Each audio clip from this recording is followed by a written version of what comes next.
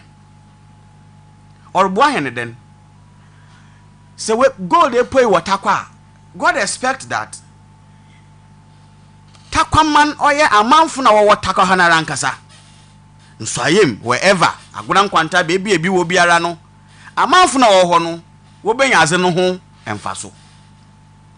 The man na ekuro na rankasa so wo benya aze no ho emfaso. Today sisiara onam mining ninti oye a gold fields wetum wesi TNA stadium was a amatakwa oye mfaso ni bi a mining ana mineral resources nyameza amahen no inande wama gold fields wetum na as part of their corporate social responsibility wetum na why then was I then was a amahen. So it is good. Ena omamune hina so yebenya ne ho emfaso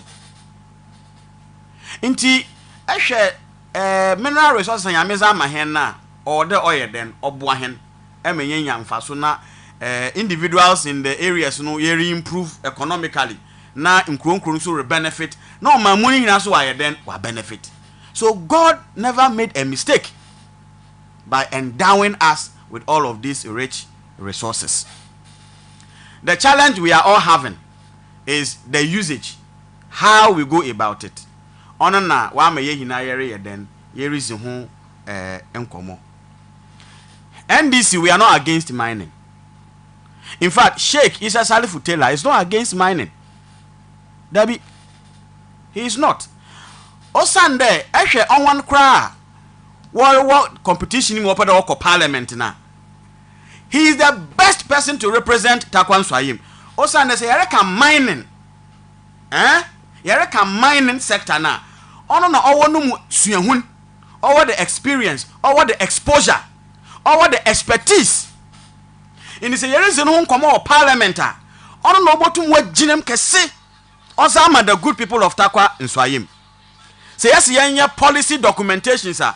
Ono with his experience and expertise in the area, with his network and links, obotum wa make it good input. Now watum why then wabua the good people of Takwa inside here. We should not downplay knowledge. We should not downplay knowledge. That's true. Osande yimizi was a Bible can lack of knowledge my people perish. There are a lot of things onkweye wa Takwa ha. I can tell you that oye odubebi anyimzi leadership inyi. And that they are not willing, they will seek for help. On into odu baby na efi nzama order oboahen no na efi waka ye how or the aye den ozama hen. Inti say ye po bi a oboboa Takwa Nswayem. Emma edwuma order ye like we are in the mining area. Ye botum ya ye. Emma ye nya no ho mfaso. Sabi o se ke ye wadwuma na se enya wo gold. Na e de ko baby na e kwa koton. Another in your go down or fear and our baby up. We will not have macho guys. Because wood and wabba wood and wabba shop. There for gold in Fabra, for phone in Fabra. Another guys of there if baby na yaba na wabbo wapo no wajo wanzama no wadeko. You understand? Inti all of these things on Boyan. Emma mfaswa order yenya fi azinimu no onye den omba. And that is why Sheikh stands tall as far as this constituency is concerned, as far as gold mining is concerned. Ehena yeri ye geshe, ehena yeri ye galamse ni hinano. If we do it and do it well in a way ye benya enkrata na ya ye na yabuwa hon na yeri ye responsible mining. Gold was the there's a to gold wa ha ekwa some years time na wasanso wa ye den ebi asanso wa ye den aba if I'm right ohon na ho what's gold wa ye den now NDC and a Sheikh we have said that my brother all the baby na palanches all that concran EPA Accra Takrade, we have proposed that yamma oye a EPA office ebimbra takwa in all the mining district. Yamma oye minerals commission office ebimbra takwa in all the mining district, so that yenye a onwana way into mining one licenses regime eduma other way supervision. We have EPA here, we have minerals commission here. Oh, that's great, but not in all other mining district, because the hane who the giant no ha, because they share your friend then gold fields na they are giant in the sector. So definitely you will have all of those things around. But if you go to Ahanta West, we don't have. If you go to other areas, we don't have. Until when we have all of these things around, now you see, yami acha henade, order henso yezizuhu, order henso yenumu emfaso. Obesida na ya na yenumu emfaso. Uncle how omano uncle how ye hinara na uncle say yeninsu. That is the challenge, and that is what we are all talking about. Sure, we have proposed that apart from Nzama marking, we have to get a committee in place. Now, committee na able put in place, it is not just about putting round pegs or square pegs in round holes. You might or ha mining home in we are saying there the committees will put in place. Or the young one you might we school one as in who na oboboa na wo kire zoro kodo omanu mu hina na ye kasa ho bebrebe na de hina no azokuraro honyen kese is orientation, is workshop for ohwana ware ye no, because yimba no ore yade no say entrain no ama we hu the impact of as no ore ye no, the repercussions we can have.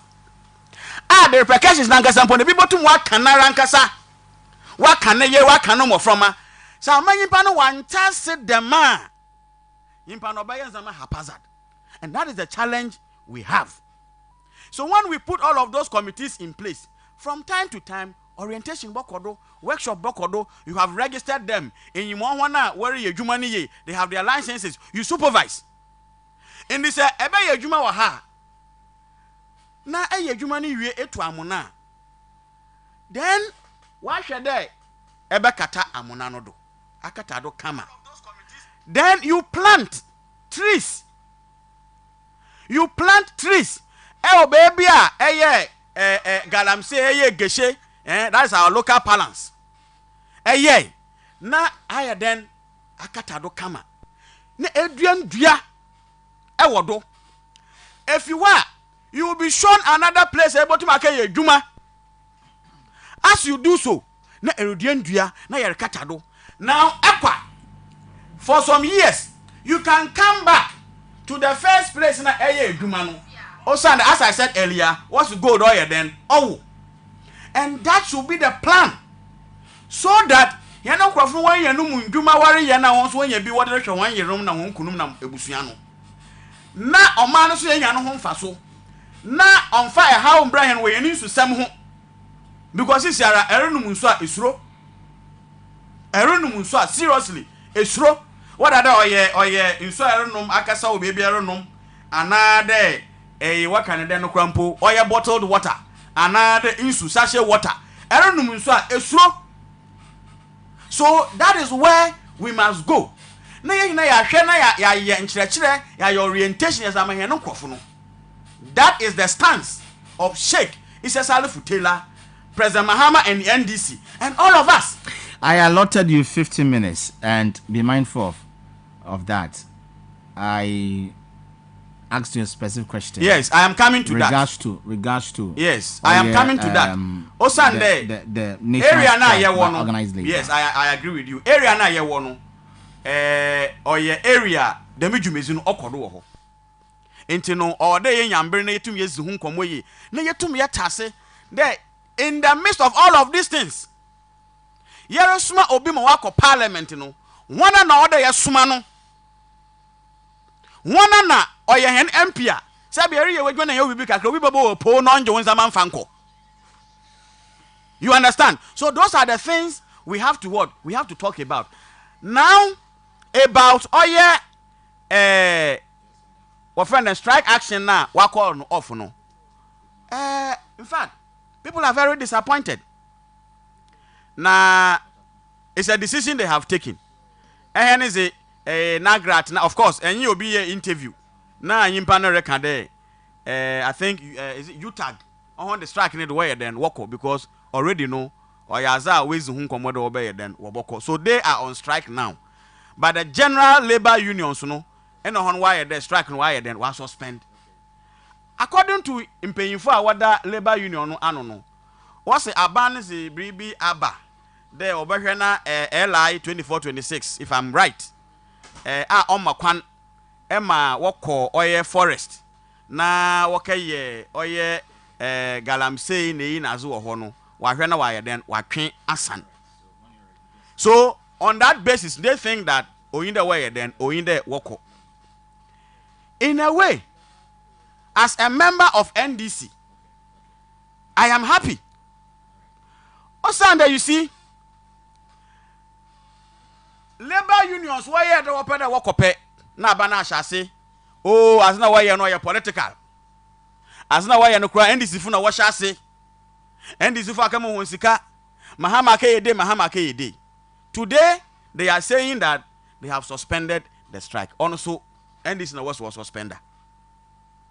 You know, say yedru baby na a how be siwo omanum na a how na orkodo no obenya effect on our health. Ye hinara we must be concerned.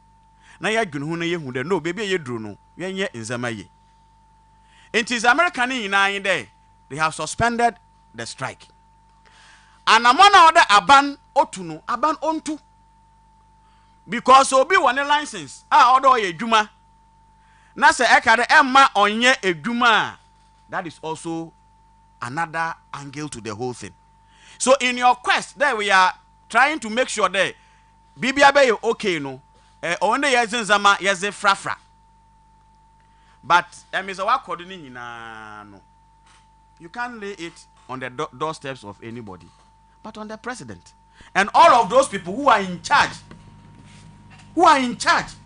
of this sector. You know, including our own MP. It's something terrible. And I believe that in your correct leadership, President Mahama Sheikh Issa Salifu Taylor, Oko Parliamentar, Obasho Watoto Nzama, na Nzama wa yakama, yenu sunodo.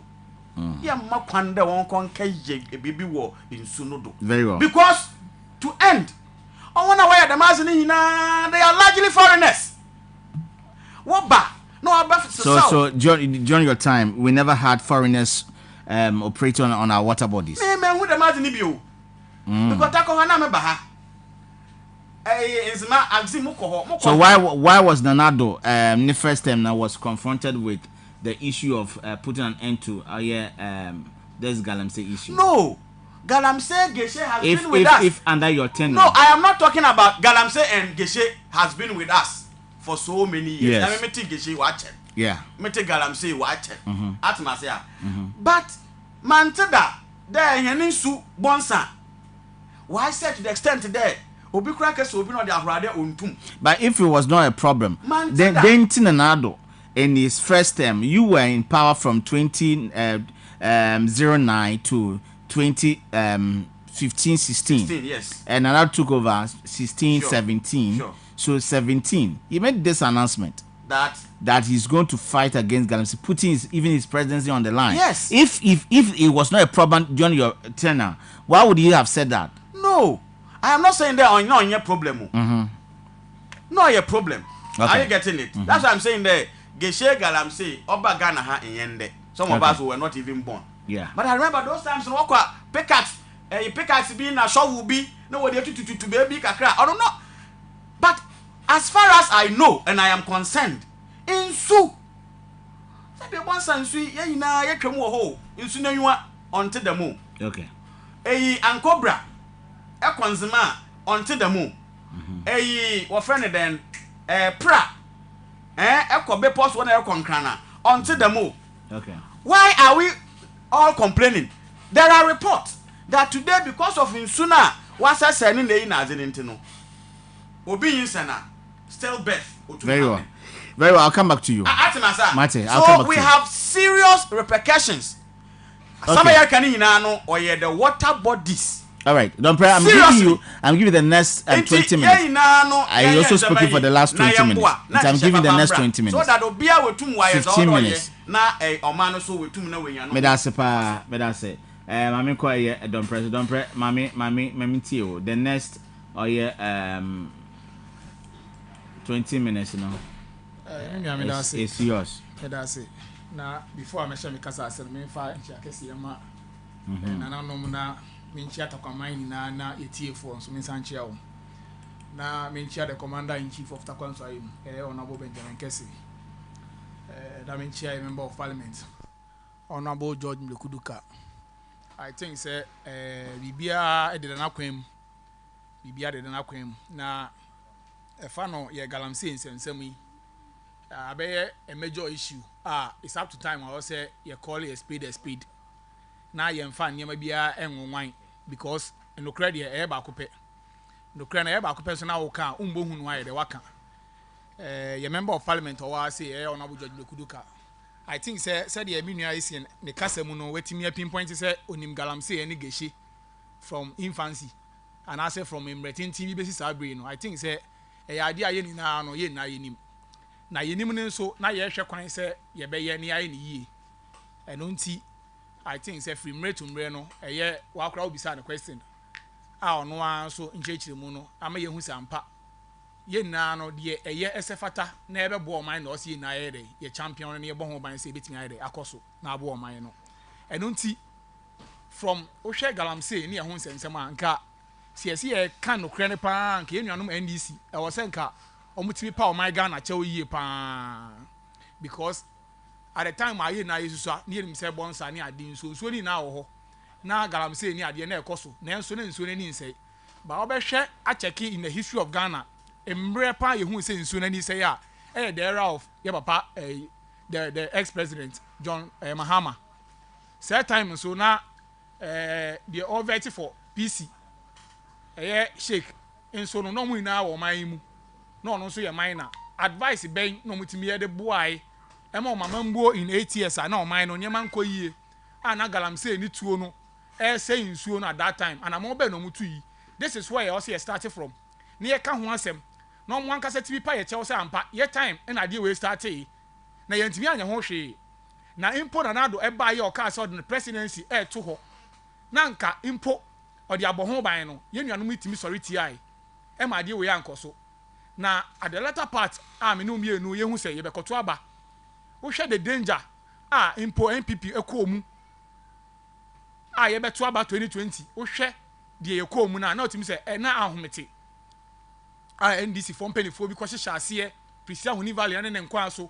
Etimi tutu jagu ma sa omo de omo ba ombe me aye galamsey no asay nsuo no omo canopy videos ni na circulate enne omo san ye omo ho adanko dada dwe all because e be koto aba omo hia galamseyers e vote inti yenso so jangum inti ye kasa ampa mo shall see e na mo tutu jagum e hwa se niema e be ginsem na MPP for say tu anamo bi e betimi affect you no ma lusu na baba power na ese my power drunk enu nti ne ye ka se the NDC for e ka no so mo pani yiye pan ne na ese opeman ni yiye a se de na na do the presidency ye to ho no omo nso omo coming out na ye na ye mfa odommodom ye peman ni yiye ye ntena se ye nsi nkonya wo hwe organized labor o ma na mo nto omo to ya menua utimu se nkomo omo timi transe kokuam adwen yiye plan ni yiye na niema ekoye disorganized. That is why into call it off their strike. Sana ye na ye hu no. Enu nti siesi opawman ni ya na ka esen ka in collaboratively ye na yetimi transe ye si nkonya ni ye hwe because professors ni be you think sir you think sir I didn't want to interject but I was waiting to the latter part of your submission. Okay. But if you say organized labor call of the strike, and you think it's because government has engaged them?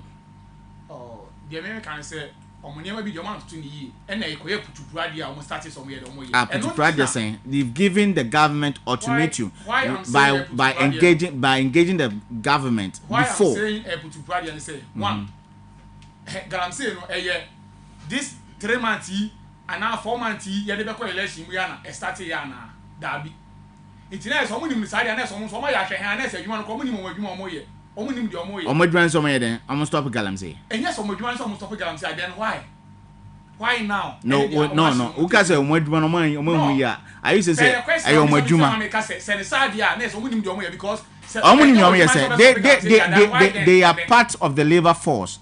And if things are not right, so why things ain't right and I said no, they should almost means of what getting the government elected about issues also. And no more join so messed up the about to know all the ammunitions. That's why I say okay me kasa now. Me can say penny year. What you say? But I want you to situate it well. So they remember man for anti me can organize labor. Some baby say enye ba kofo e na friend organize labor organize kuo but what man say it is so come sin konya hu sampa de ekoso ye be den ye tu hana mo it no say omo ye na sa ban impo abam bi na say njo call no over na me ka say omo bibi so an to yi because okay dey tin ade ne koso na afi na omo ere afi na e be say atwa say me de me ka say ni na mbia me pese me disi ni say galamsey e sha ase in the era of NDC na mo mpani phone na enim de eko na nado the presidency ede to ho no ni na akire no yankamfu ano NDC 4 year ohinta bi akire ama say na monto na ede ankoso although there are bad nuts bi ebe frem mu mo MPP mu krapa ama ade na ankoso ye krapa ni na mu ne kase mu no NDC na start ade no e na obi ebetu so sa omo aso san so sorry ti ma ade na ede anya yi nti ene na se ye ba be bibi ede asia no kwan o se na ye ba on board na yetimi di yetu yi ni yetu anamo a ebetimi aboa in the interest of omine no enkoye say ye petu minti ene ye ka de ye ka me no ka say member of parliament honorable George Mekuduka ni nim die mu nti me no ka say the vice president na oye the presidential candidate of the New Patriotic Party me no ka say ono ene ye yi no so onhwe na impo mine ho samsem bia no ontimi ntu anamo no support e won campaign yim na no chese papa no wonim die obetimi di aboa dandan ne ma eno ntimi no ka say na ye buy the menace of galamsey na sensuo no and aban introduce that community mining in Ghana han say na no be say all the parts of some of the regions and the district be no be say egusun kakra because those days na no ye yegeshe na population ye say na di pa hin na ye enu nti na yensuo no hu say what you say by ene no machines ni ade a mo introduce by the NDC introduce in their era etimi say nsuo no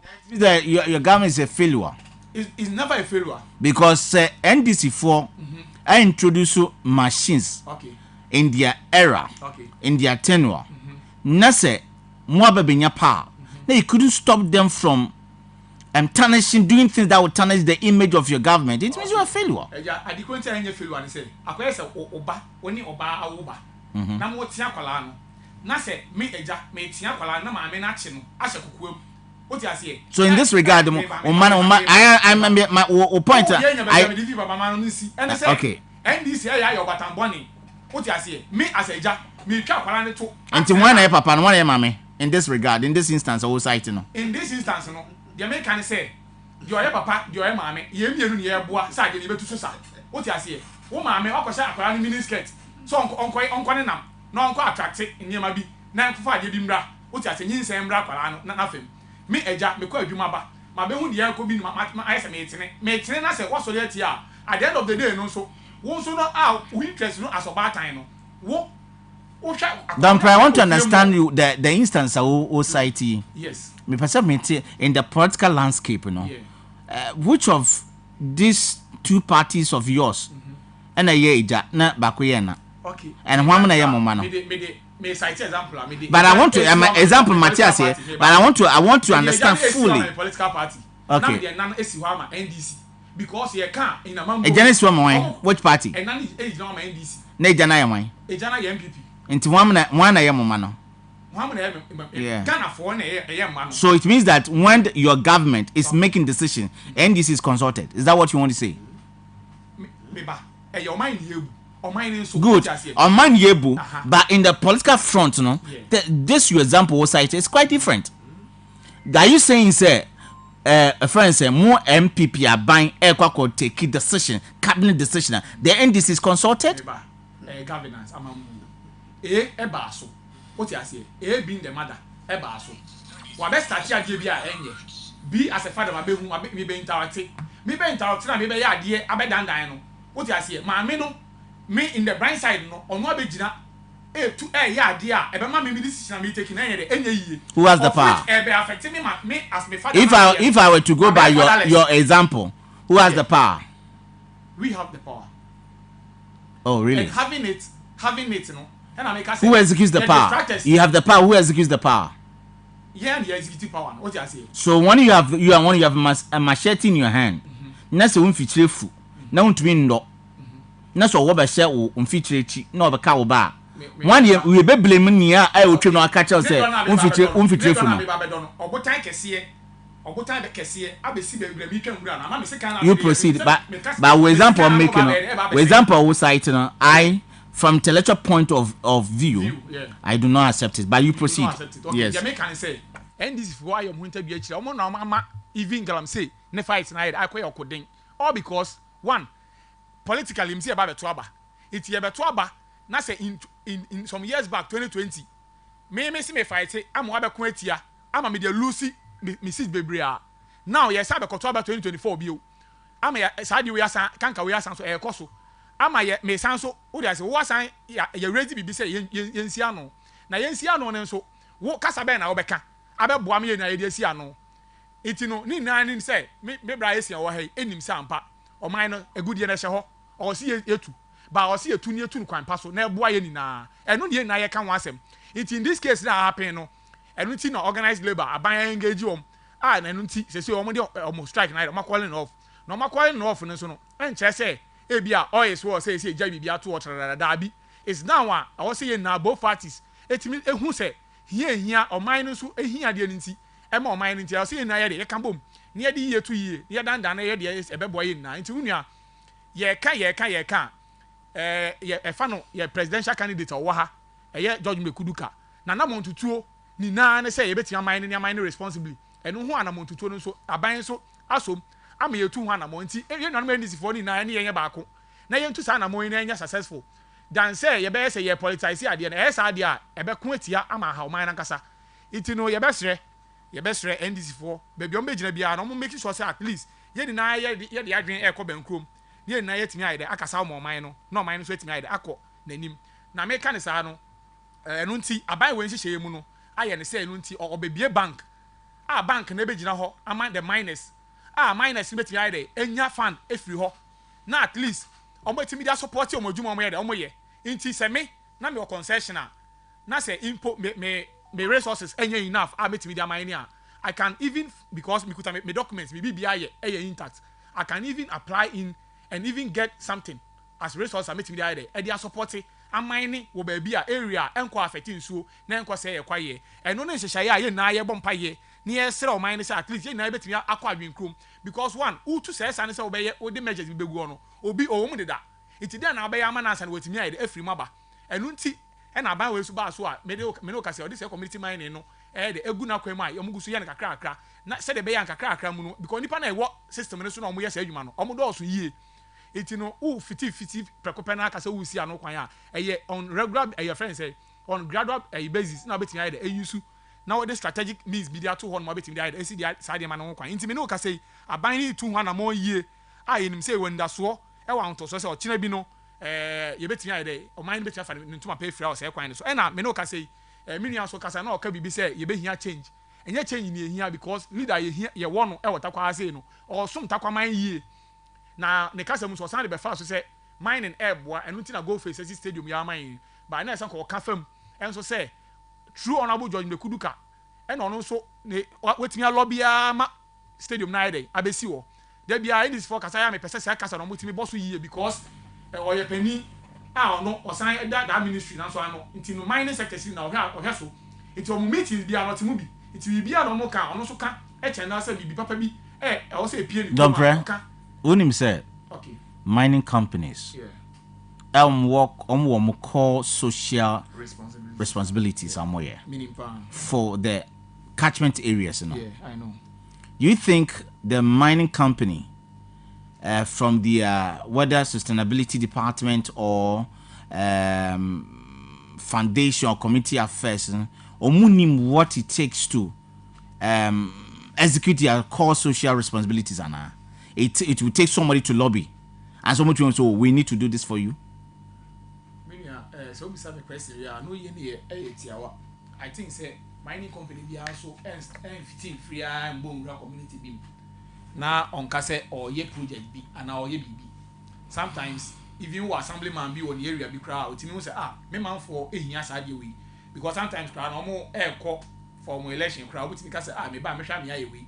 It will your opportunity be no name mining company be especially among mining communities in the catchment omo timi nya opportunity bi enya meeting bi kwa omo kasasi so say ade we die hia yen eno so mining companies no so pe omo e fan say omo ye pe omo budget no ye omo sustainability department and sometimes omo so consult na microphone mo de omo request bi ba na omo he sampa ade we hia community A and B no omo gina so dey tu anamo ye it omo fiti fi say bi ye corporate social responsibility ne say yes to fiti an go tu anamo no aye eno na pesa me tell say go face at least MP no so ewo mo board bi so meeting so ono so ekotena no okasa ohun sampa takwa mining na no ehia say stadium na pa out enre ya e bobo ehwe ni padodo impom co stadium na hwe even founder yetimi generate ya betinga support even the sporting club I had say nti no den ya obi na kan bi e support e na omo so hu sampa ye de hye ye bi ni ya prepare budget e ma de kowe ni ye ya e beboa o mining na nti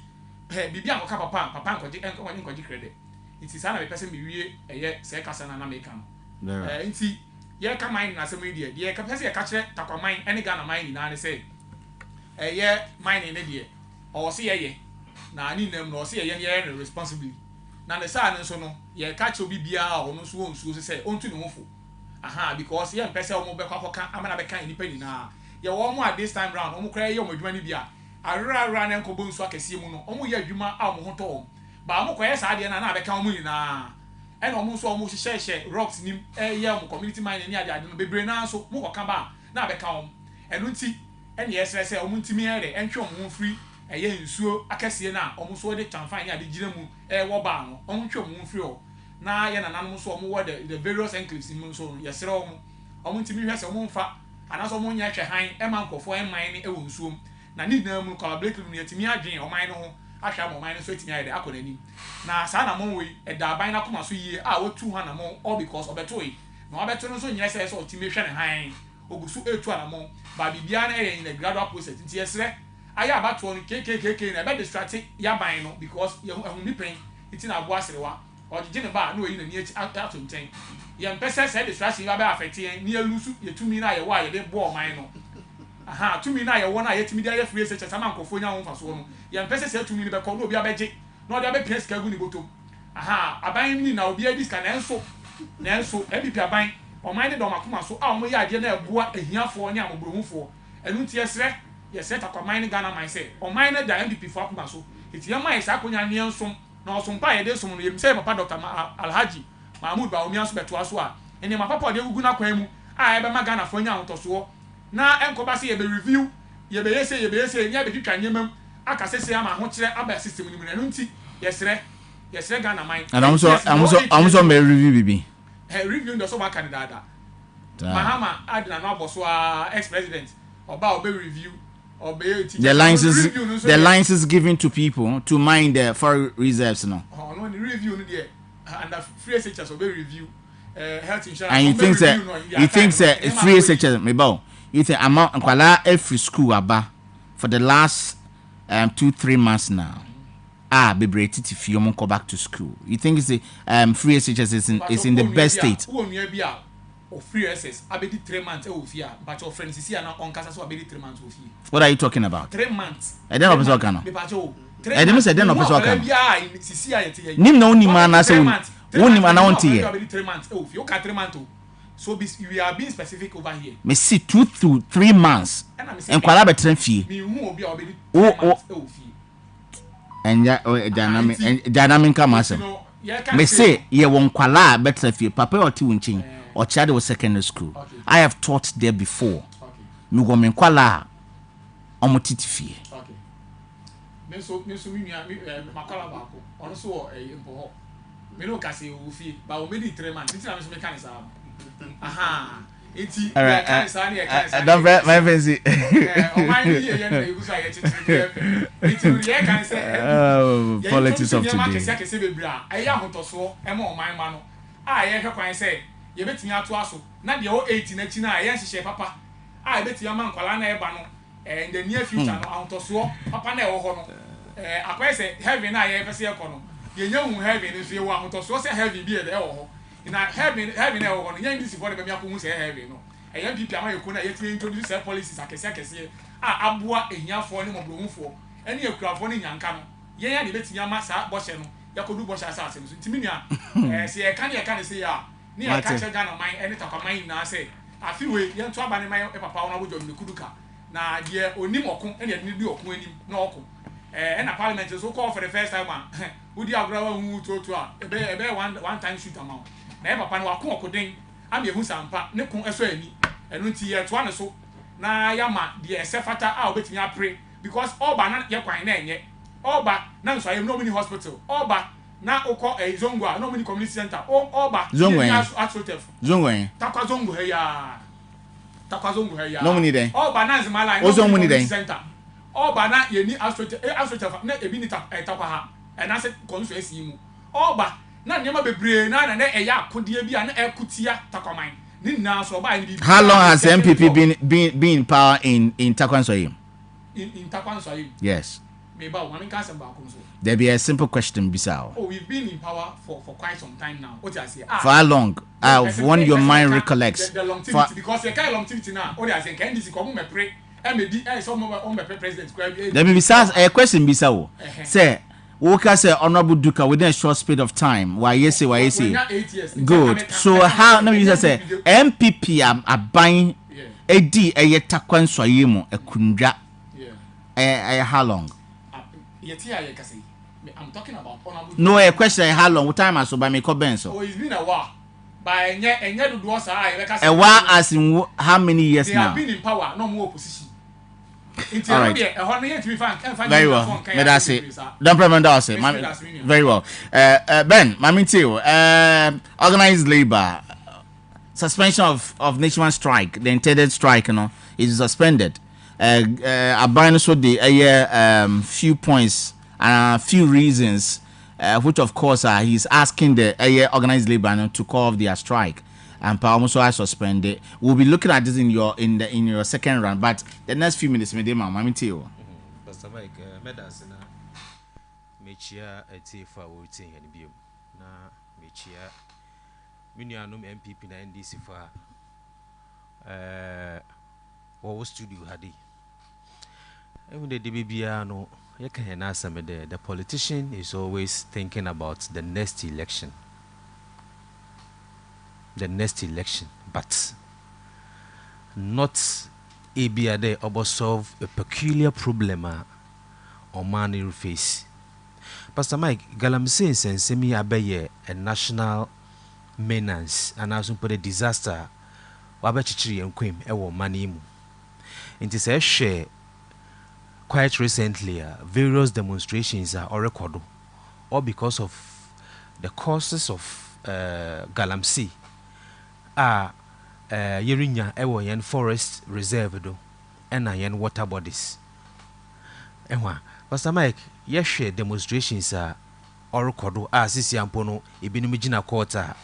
One police for one teminya and Tawantawaka crasisiano, ibinum war quarter, ibinum war grant one bill, no so no one send me bride and abba. Eshe the madia or kodia, or ye danger to humanity. Because destroying water bodies them is kriaso and the yanum yadukoyenum. Them foresty na oma in suto. Them foresty and na oma. Ya home a home papa. Into them is the men na se were saying. Na ye new so say ya. Abade in no wade abana or the noid oye. In Pempeano or the sano. yɛhwɛ two political parties here sisia no will play blame games AC or start with NDC na abredo so sisi MPP ina wa yɛnhwɛ han ma record yɔre den or record nti me question ne dem abade pa na sisi a yɛreyɛ na yɛde aso dem ɔhawi anaso poda atete a wabɛkyekyere Ghana fo yɛn komi yɛrebɔ so ano ɛma sisi a ne bibia ayɛ den ne do ayɛ den etwa dem blame game na yɛreyɛ no ɔmboa organized labor one strike one intended striker wakada obeko yenimide woye nhyehyɛ wo ma government no ultimatum up to 30th September na was also a president shia one and the CCR and why then watch asan meji de wokashia president no in some kokra na ebien bi de yeden okodo wo be hwe de ebia one ma government no ultimatum de okay if the the government died then odi egu akwema yelehwe sisi a waka be 2 months ama sisi abani wa baby yelehwe ehwe one reason so I was state in calling off the strike na wakan wom niti through year them li is it 2426 year wo pass last year the kwande won inye wakan den galamsi e wo forestry no wo be revoke into no way no or a step in the right direction why they epede eto edwumem heya ampo no yemfa edwumem hampo ye example there yepede yetuetua wa hade na pastor Mike ehu dem na afren be de nyama ye aspel out me pedam yede na me solve them problem na den ano acheche ma chem ne dem ntin sa acheche ma chem na say ma ate ase na say mokoda ko strike na manfa ni di manfa den manfa mo ye nyina so omani ohyene na do danko akufo ne nsa yem president his excellency oman intini se we kwhia no na ebia ode nzaman kokura na ebia bi wa cheche ma che on wa ate ase na se wa call off the strike na me hu de oye a step in the right direction na wo hwe de ampa ma president aka no ode be den ode be ye adwuma indi de ya no release bay ofi Ministry of Information release bay the we see ano all small scale miners galamsey one both for licenses or one licenses so when in away then one stop then one share the way forward damina o man what can it memfu no yehhye there asama aba no owo there ye de politics ye de to nchen nemum ye tackle the issue over the ground there them issue a sisi wa besensa ne yankwami a insusam Ghana Water Company sisi a no se egbe ewu pipe e konkrom na se egbe pipe inso oba no it's an eyesore ne de we wa be maintenance a wa be chichi yankwam into no dey take drastic actions ne etum ye de solve them problem number them problem ye wa be chichi yankwam no tum ye den ofiwo ne ye politicizing or start when this na brodo or start when MPP na brodo on for solution fine den on famba on for solution famba me as what can the neutral person no I don't know start baby ye dey asha won sa ekoka ko 8 years abade na sisia aya afa ho to solve this situation na the situation na ba ye worse ye blame wana Pastor Mike ye dey ade asha won sa ebe na sa ade ne ye na mum problem a ye botre no ibi abeka ho na ye kobisa wa eso ye blame nimpa all the problem dey den all the bear no na what they show us for the past 8 years on abadi na ayeden aya fa to solve this menace sisia no wa jinsem kurado enten wo dey say ye kon that tangent onboa ye kon dem a onboa enti no institutions what do won ho agim organized labor lecturers what do won ho agim what can then democracy hub enwu dey ye we kueku what do won ho agim to fight this menace no enwa ono a step in the right direction to put the government on its toes there. No, baby, air corner, a one yet. Into the air, then ye ba on the right track, on the right direction. Then obey ya, or how about to young queen, the idea obey then obey few. Esha minerals ata ye wa, or say a good year or Ghana Haninano, or a president in inside. Moshe fum, ma won't soon. More hefa or the president in it is a obi boko akutua se adana shamensa na so obi benya kwan na okutua ensam na oda mema tum de okay etum ye den ekutu enti se adana orese nsu no nipa no turu nsum na ɔrese nsu no na sɛ metena hɔ na sɛ mentumi nka ho hwee simply because 2020 mekakan me lose election nti no maso menka ho hwee a yɛtete wɔn mpanyinfo bebree a wɔka dɛm kasa no yɛtete wɔn mpanyinfo bebree wɔgyina platform do a wɔse wɔn no wɔnyɛ adeɛ wɔbɛka ho asɛm ndɛ wɔaka ho asɛm ɔkyerɛ because 2020 wɔkaka ho asɛm wɔlusu election in those mining areas nti ne dɛm a wɔnka ho asɛm. Do you think the Ghanaian politician is ever ready to ensure that Ghana is made better? And they are always thinking about the next election. They are always thinking about the next election. I can't remember if we win the next election. Problem face the ordinary Ghanaian. Problem Ghanaians yellow film. Problem or how na mania yellow film na dabi. What ba obey your bibi na why they what they are so no kakra why they what they I didn't brown. Nemum yebo go deeper to solve that particular problem na the dabi. I want on nemum ebia no the temporary solution biaba. No obeso obenya nkofo mu wabo agye no do. Them temporary solution ebon de only 1 month 2 months 3 months na ade na iden waje egu. Dema into dey bia what can then yan solve problem waba na emma Ghanaians won ho ton the Pastor Mike mehu bia na obechel because this year a problem ayewo mi a galamsey yenu sorry say ya ejina pain ojina podium do kade galamsey no yen ka ho asem nde ya ka ho asem ochina ehu de wa ye board so no kade wanya nkofo so mo den wo support wo bunsem aiden odi amano not thinking there them problem ayewo mi ana support them situation ayewo mi ono inoridi enya ono na sisi ya no o masebesi anyinsa na open prematurely say even for owo bana full of deformities na hwenamba na nsamba na bibia mba oba no kra no po na okwo no kra no po no otumi fa wo yeden ode hwere no nkwa kidney problems wa sisi ya no on the rise ni na nyina gina dem waka nan galamsey sensamido ehwa etino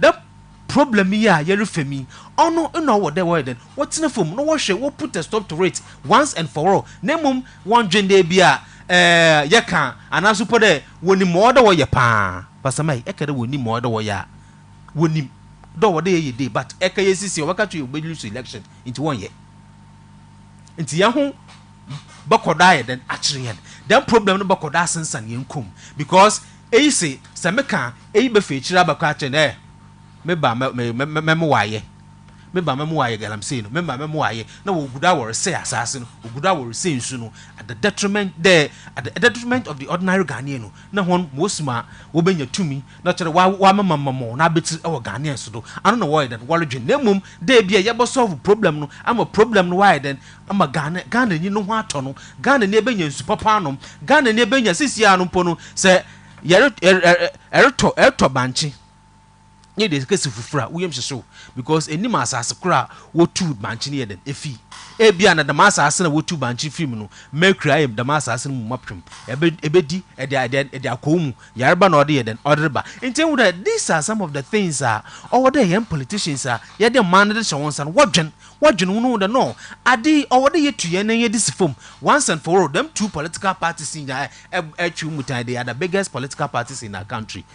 It's no over the world they have to come together. One there be a baka jina mamu waye 1 year say wonje mamu waye no. Why don't they come together to form a formidable force? Okay, since this is the way I wear then yerko so that Ghana ni no why then aton this yeko we work then you sure Ghana water what pump them aheni poison nkotin poison nkotin awo beka de bia menye skade tubo ho mfi but mind you the mercury no na masasi mercury no on masasi otum travel within assassin mu enti no ekede amede hwemfam ho a bia nimpa no awo benye skade atobottled water no mu but nimpa na them o depend on them river no bisana no so ne nkwa no enwu hia na ne nkwa ho hia ma wona na so po na pomdi no ehu hia na but oba na abato so ballot boxes okwo ho nyina o ballot boxes ko ho nyina those areas nya ballot boxes yɛ den ɔkɔ but ɔba nimpa na pomdi na nimpa no other politicians ɔdwen na nimpa na pomdi ho na emum ɔledwen election a obewin ho nti ndam de a yɛnka ho asɛm kora yɛn ho hwee bo besi bia den o si dem obɛya the next election ebe den yɛbɛwin. That was Bernardo Cran, social commentator. Now, Mr. Isian, so now the next 5 minutes is he wraps it up, and then I go to Don Presso. Listen. Yes. Mamenda was Abba Banim. First year, he'll blame me, opponent. Second year, blame. Third year, blame. Fourth, fifth, sixth, 7, 8. Ele blame me who predecessor. Clearly, you are a useless government. Clearly, you are telling everybody there. Is that not a strong word? No. Yet is discussion come. They made all share. Odu baby na nze maybe or within 18 months in government, there will not be water problem. Within 18 months in government, there will not be a toilet problem. You better build the sky train. The concrete. You better build roads. All of those things. And that will make them promises now. Do they think that are feasible, realistic enough for them? Basically 350 new SHS schools. All of those things. So what kind? Yeah. Baby, I do no. MPP is a goner. Mekuduka is a goner. On here, the men come here, this is not the MPP, whatever power. You have lost already. Look at the economic mess in this country. The economic mess in this country. And you think that, today, lecturers, university lecturers, they are on strike. Yeah.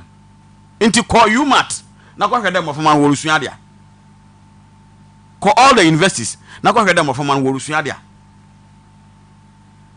Enzama nye. Enzama nkoye, enzama nye papa. Yereka. All them mayeka na 8 years in government you are blaming Mahama. Are you serious? Into all etu hono ababra na erebo. Eti abanim eko cabinet Mahama Nkobi. Eya wu retreat Mahama Nkobi, NDC Nkobi. Erika Sheikh na asemi ono so or the mining sector. How Warankasa wo MP na wo MC na wa banu. Awe him the Sheikh or when him Z e this area no one wa friend da. Onankasa botu wa so wa friend ho. Pastor Mike. Onankasa botu wa friend ho. Yere can oh there should be ye na yam bread together na ye who should call who? Who should when we even said the SHS problems so women. President Mahama even suggested a long time. They call all the key stakeholders. They share the best way out. Did they listen? They did not. Abazana why you Ghana ha NDC as suggested the yentina phone na no. Yours is stealing and looting and stealing and looting, stealing and looting.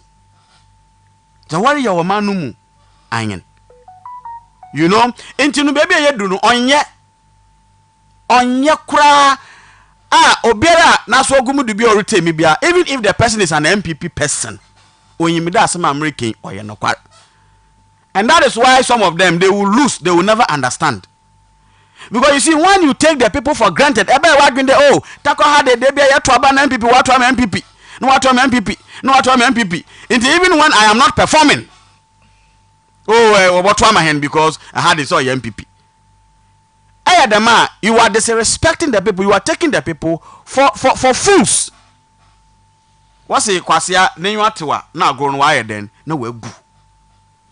That is why baby Edu Sisia Mkuduka should be taken out of parliament. Not through force. Yeah, not through force. It's through election. And how marketable you were able to sell your product on America Day. On America Day. That matters most. Yes, I agree with you. On America Day. Ebian am good American. Okay. MP, enya common fund. MP, enya get fund. MP, enya health fund. bisawo MP there de me fanti a onye ni hina no abedwuma na odaye enye Sheikh Salifu Taylor ena okotwa nankasa ne dan street order ho okotwa yode man na ode ka ode fadwa ode kodifia na Sheikh oje common funder Isa Taylor oje health funder Isa Taylor oje yeah. Others will also be arguing with you. How good has the road that was constructed by Isa Taylor been? Ono kado so you reshaping. So you asphalting. Ono na hozinim nyame adom support of the bottom of the abuane man. E na waye oye adwuma oda ban na oye. Oye adwuma oda assembly na oye. Oye adwuma oda MP na oye. E na one year they have all reneged on their responsibilities. No as a single person. Also yes, maso me wasaniba. Maso mo habi. Inti se motum na me private money kakra mo won motum dey support mama na. Why not? I will do it. Why enough femize? So what else do you want him to do again? Na assembly no abedwuma na wo ye. Mineral royalties are what ye den. Common fund what ye den. What ye den? These are the things we are asking. Very well. And they say, "Enye adwuma ni ye, na so wore kan, na ye di na ya kan, na TNA. E kan bibi corporate social responsibility. You see sometimes assembly on na so waka, na ye there mpanyinfo na wo Goldfields no, wo hihye won ahroba there hon wonwen. Wonyim yansa, they don't even know what they are about. But mpanyinfo wo adwuma what na from wa plan. Eka asase no da ho no oyemrokudu kadia. On the good can ma TNA or was I say what do you pack into I am for so one can I am for fun what the park and what the land and what the man or your Goldfields ma what the bay igmano I am for so one can why is it that when institutions do certain projects now we want to appropriate the project onto ourselves? Meanwhile all America say you are giving funds to do project, you don't do them. You embezzle them. You misappropriate. You misapply. Now what can Emma Wonka? For me, I will end by saying that Takwa and Aninsuayim. Baby ye druno, or man was say you. MPP was say your money. Ye hina yerusu. Ye hina yeretete. Ye hina yerebro. We hear a representative, an effective one. And that is in the person of Sheikh Isa Salifu Taylor. Ohwana wonu nua wasanya. Ohwana wonu bibiara na obono ho mozen na ni yimizi so odo. Ni network, ni links oboboa this constituency. Oya homka yi. Wa mayen support no obra no ho ase. Onya gidigidi. Onye obi ozi hu ode hyankrofo mu. Onye obi ada matwoism no ope. Eri ye wedwuma de asomdwe e de beye. Obotwa bibia boko oye boto. Oye bete odwini nyimpa ho odo nyimpa obre no ho ase ni yimzisu no mudo nyame ache ne yansa so kama ere ben na kama da ya very receptive. Very well. Yeah, ne dema oboboa oye omano na John Dramani Mahama, the next president of this republic. Whether you like it or not, Ghana fosi MPP woboko akatina fom osande ewino proye kankan na dream no wadosun ewo omanu mu. Never again. It shan't happen. Yamenka ye hina ye hu. Medawase. Mission do say that was Benization no. Mami kwa don't press mami teo. In the next few minutes na yama callers nimbre one starting po course ni baneva. Eja we dey message da wase bio. Medawase. Na maka say tamami nua esi na be sha ne kasa ase no na I think say obe ka bibia fa e dey finalize ne kasa no galamsey semu hu. That means obe making the stance as NDC government say omo obey o dey say omo yes omo obey pray nka omo pray impo na nka omo benya de pa na omo obey de asi ano na me say ko be ka bibisa aba say ba be beto ha ye de bi beto ha na ka de asi ano kwan wentimi anka bibisa asaba cha so no me kan anante me brand so etimi make the comment more can send bebre out him say he's in the right direction. But I under the piano as a mind ban who no cry so can no cry no now didn't cry to be as or the two. And pay your mind him ye who are dear enye or see a fighting. But ye fighting no minia ewa ha unim sampa.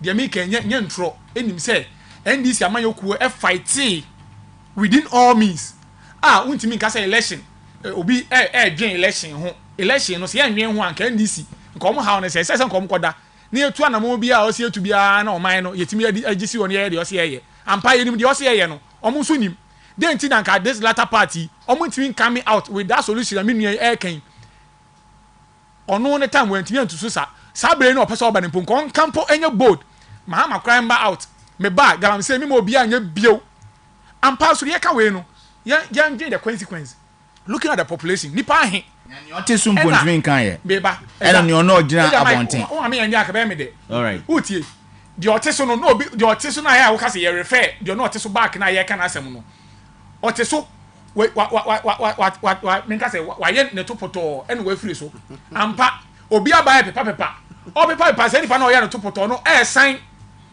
tu jaguma ampa hu say amanfo no a ye ka say nsam ne kire no o mu tie mo so san so ye ade de affect the oteso na o ye ade ne yie no iti wo ye na logically ye ntra se ni asese ade we me brade o kan na odika ni na de na kwam na enso wo ye ade na se o time for no time no pam no de o ye di wachi no eno na ese o hwe na so hu a obese de tu anamo iti minua se ye kan sa de ese opelman ni ya ampa ye papa mahama embra bonten se me galam say be ba wo ye hwan matwam o ntimi nya bodu mbra oba na obeka sa Ghana fo betie ni President Mahama waka de omma kwan ma wonye wo sa na ye sa na MPP so ban ye de e kan 2020 ba ye fight na mu ja 2426 se ye kan kra wo dia o stand no me pa o ti ase na so wo be dia dance se 2020 akonta mining waka say wi ba akonta mining waka say wi wo waka ya de madwuma no akonta mining wontumi onye regional chairman o wie na na de wo meka de wontumi onye bibiara wo do anu asu adada ya so don't go the tangent you are going me time na ya na de bia kan wo tie de o ye masa women business o de me bra ekeka kan na meka so o make clear justification wa say o man no what kan be papa but me bra be dia dance ya say de na na do de animia any effort o puti aba effort say o de end no aba animia kwakubu ahen na asefo ndc gurus mpelifon na omanka say galamse ni bi no ejina bogoso ne nkwan so e ma ba dote jesi lucy ni seat e kwa ka say galamse ye ebe ye unua ye te Ghana ha denti na o say ba ne sa bo ndc for sombo na bomb sombo say ampa o mo na ama say okuwe ne kwan ye din because ba tu say na mo your government is very irresponsible mo so mo you don't know what you are about ndc for ni credibility as ye timi e mo kwan so ba bebu o man o mo timi nya board na even in opposition wotimi nya board enough entimi nka se me ba ade se me ye e na hoti ona wanwan na do wo ho hye baabi wokọ kaka na okọ because ye o ye no na se nya o man na apẹ ni ye itimi ni awe ojamfinfin ba ko na okọ na se o ye board no ka na de o call expert because the pastor Mike etin say me bra ese na ti ha okan oba duka da ya because onu an se mkrofo nkran so monye itini dey pa na che se oba be ya betu so sa itino de okan na no enkosi baabi a itini yesre takwaman ene Ghana man ena na me bobo so no ye papa no do jodwure kuduka e ba ye eni ma papa even ye de ani hu ehu e watakwa no hwe nche se yesesa ne asesa ne tira mama dasi don't pray on dasi Ben wrap it up for me just under just a minute na me family course no bonte mami Pastor Mike ehu de yen time mfo no me ye pede yehu de ana me pede ye nyane de ye bosoro anapa na ye benye nsu papa ye den anom ye benye nsu papa anom ye benye diban papa edi enwa ye benye nsu papa anom ye benye diban papa edi ye benye apomiden papa wana na o de o ensure da mizama nyina nti ya ka che politicians no se wonya tumi no na se de wo bobo da mizama hu bana won use them exercise so obi onam ne personal interest nti onam sika opedo nyenti na or said the means the menya or bad na ankasa heden or de ache hen na me brother cause was yakopon ye mistake no or de the means the menya na or de heden or de ache hen dam galamse yeti galamse onyende yesuso nyina no na galamse wo ho but ye be say yen wo de obane den enande ye nu soro say obane den enande ye nsa asere say onam enyibr bona owo nkrofo bi wona afa ninti na waba ne dam no nti se waba ne dam a nimpa dam ade ne hya ne nsa no so no aba na mo no oyeden otu odefa ho wana dam nyina hya ne nsa ohye aban ne nsa nti ye beto asre aban no President Akufo-Addo ehwa ye boto twasra ba no de ombo the major padi hu ban farmer hen ombo yen forest hu ban farmer hen ombo yen nsu no ban farmer hen on farmer hen dem oba yan yen so say ye sora ye benya pomuden kidney problems be wa soli na no be den oba brase was Mike man we see very well me that was it my course no 0504 957172 0504 957172 or 0536 272612 05 3627 2612. Good morning. Good morning. Very well. Pacho Udino Yokasefio. Yeah, Pasaki, your friend Odame Takwabansu.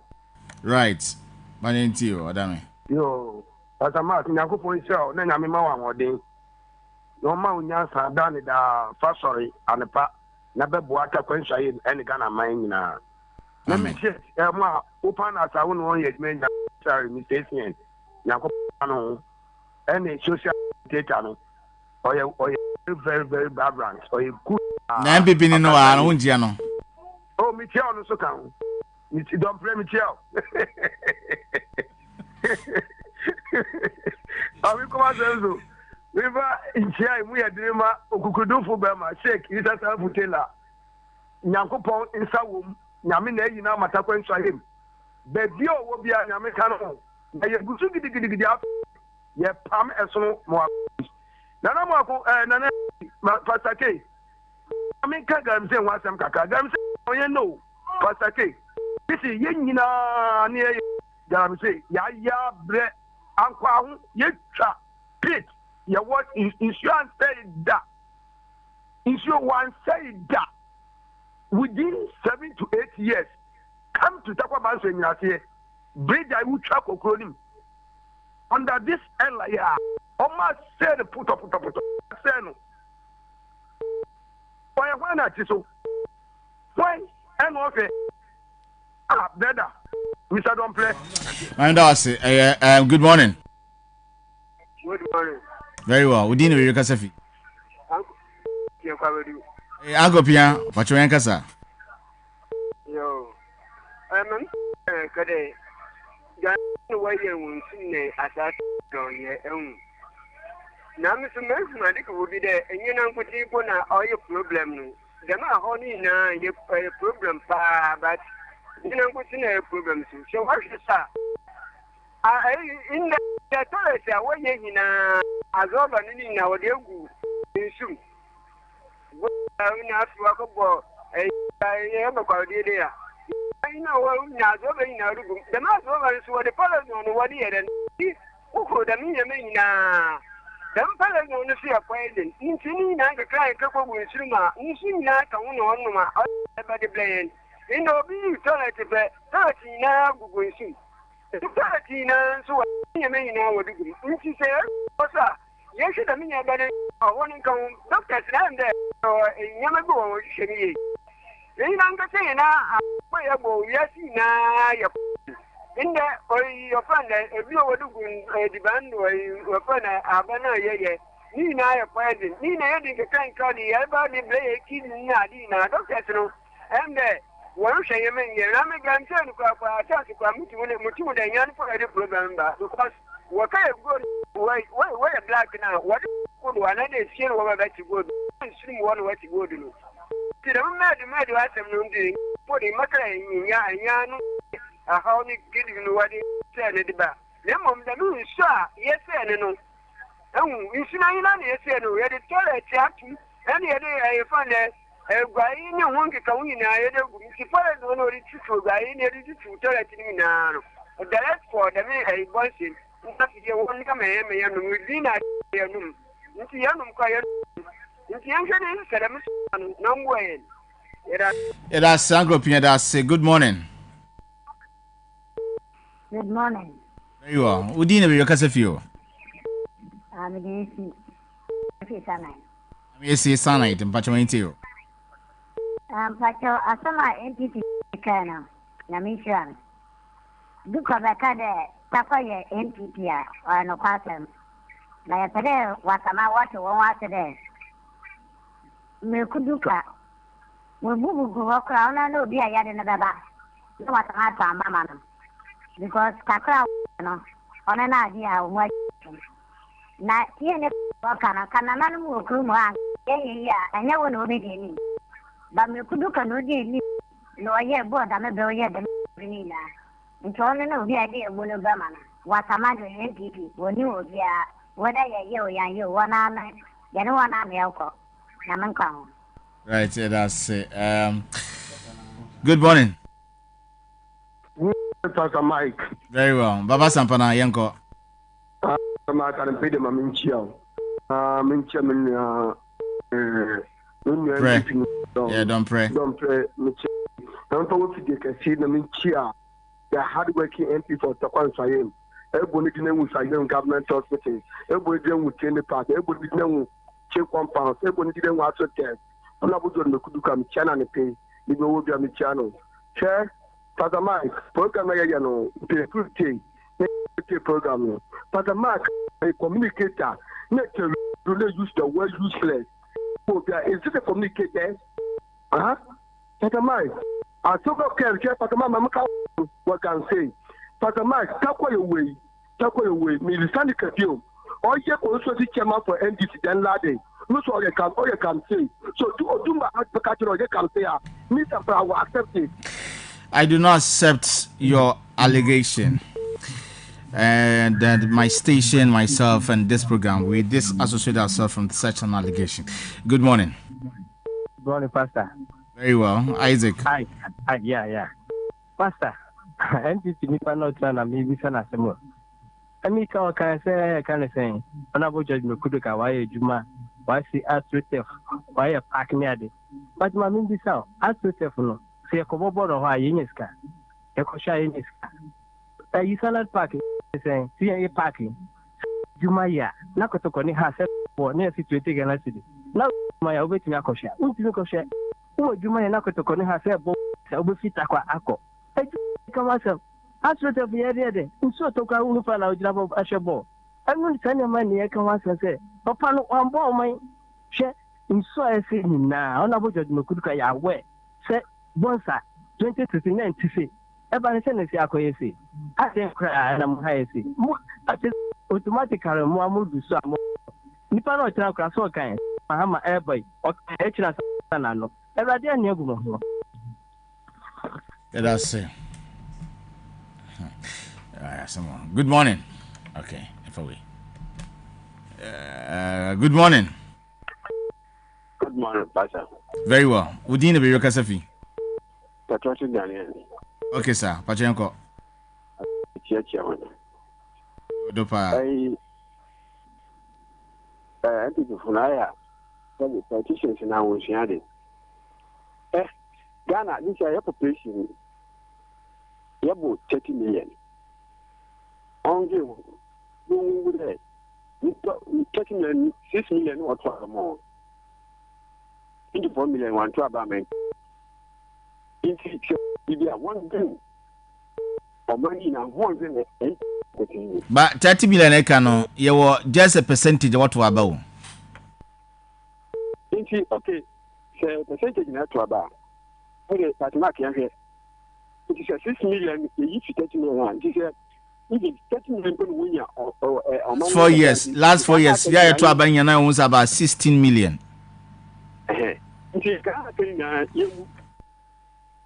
Yensa wa na ebo tu na wopo waniti yensa homa into chini ba na wenya power na se ba wanka se wo mba ya abo winya wona mu bi eti wo ka chama sabe won dwenu won ka asema yensa wu ani ami get us. Good morning. Good morning. Very well. Udine be your Kasafi. Some of our Casafi in Twitter. Van Pachenitio.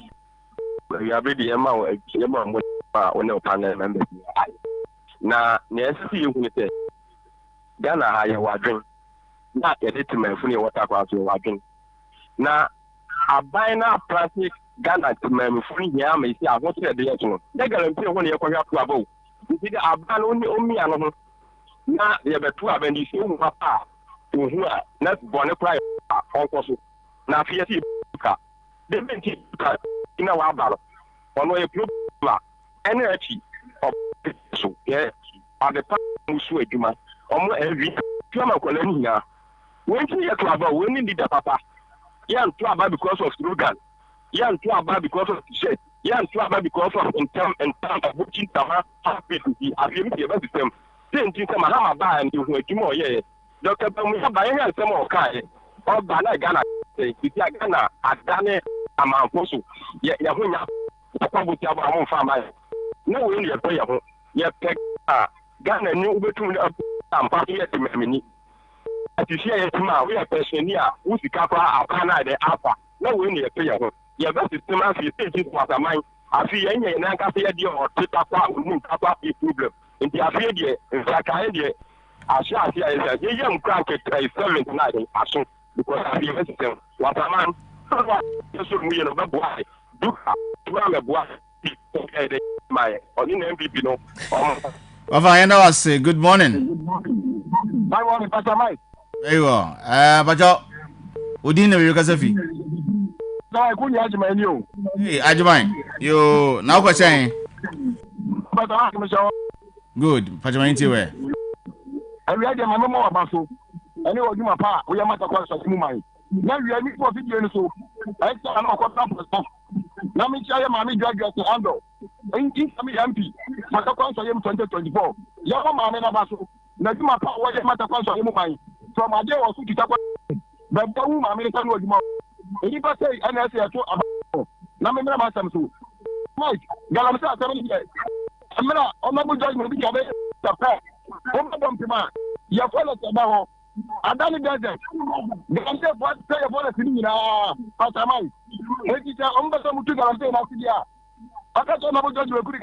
What are you going to him? Now you follow the necessary. Right, so that's a plan for the last one. I'm sorry. Good morning. Okay, before we are last call. Good afternoon. Afternoon. Right, but you didn't because of you. Right, Christian Pachayanko. Na mintia honorable Ozom Kujo. Nambra Masamelo. Mata. You don't go for yes or you push for or you before your man for. But I beg you there. Because this is Aquaba. Why you can't meet you there? All about Abosu gas factory. Meba Pachamba. Christian Jambo, tell us why then. Why a town hall meeting or a bed then? Oh, about gas factory. One number is why one no. Barbara, honorable Bla. I go for all one why a town hall meeting there. All about gas factory. A man been crying it. What's say Barbara name why no so maybe a boss glass factory no. It is yeah papa wo fa do no no. Na Barbara so my MP. Oh no. Abo fu good buy abo hall. No all babo search am abo so for. Bacho Christian Bacho person meeting you maybe ase mesrel. What say omo ye town hall meeting. Now omo say Barbara ne hwan.